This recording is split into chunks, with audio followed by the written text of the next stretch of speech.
Tonight I'm going to read you "Twas the Night Before Christmas." I read this every year to my son, and this year I wanted to read it to you guys. "'Twas the night before Christmas, when all through the house not a creature was stirring, not even a mouse. The stockings were hung by the chimney with care, in hopes that St. Nicholas soon would be there.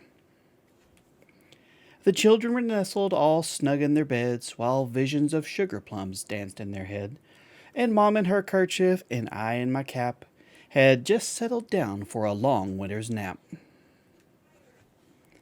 When out on the lawn there arose such a clatter, I sprang from the bed to see what was the matter.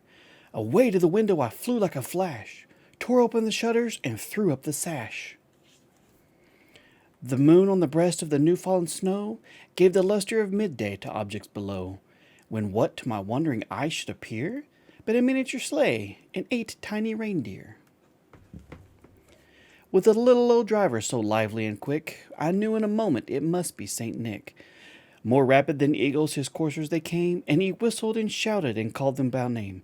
Now Dasher, now Dancer, now Prancer and Vixen, on Comet, on Cupid, on Donder and Blitzen, to the top of the porch, to the top of the wall. Now dash away, dash away, dash away all. As dry leaves that before the wild hurricane fly, when they meet with an obstacle, mount to the sky, so up to the housetop the coursers they flew, with a sleigh full of toys, and St. Nicholas too. And then in a twinkling I heard on the roof the prancing and pawing of each little hoof. As I drew in my head and was turning around, down the chimney St. Nicholas came with a bound.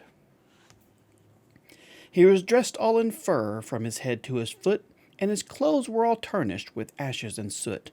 A bundle of toys he had flung on his back, and he looked like a peddler just opening his pack. His eyes, how they twinkled, his dimples, how merry. His cheeks were like roses, his nose like a cherry. His droll little mouth was drawn up like a bow, and the beard of his chin was as white as the snow. The stump of his pipe he held tight in his teeth, and the smoke it encircled his head like a wreath. He had a broad little face and a round little belly that shook when he laughed like a bowlful of jelly.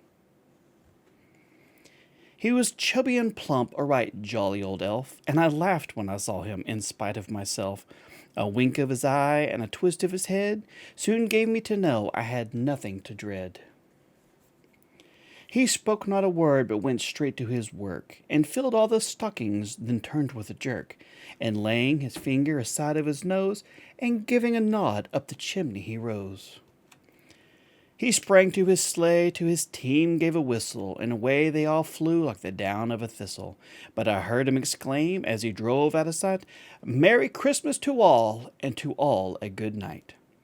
Merry Christmas, everybody.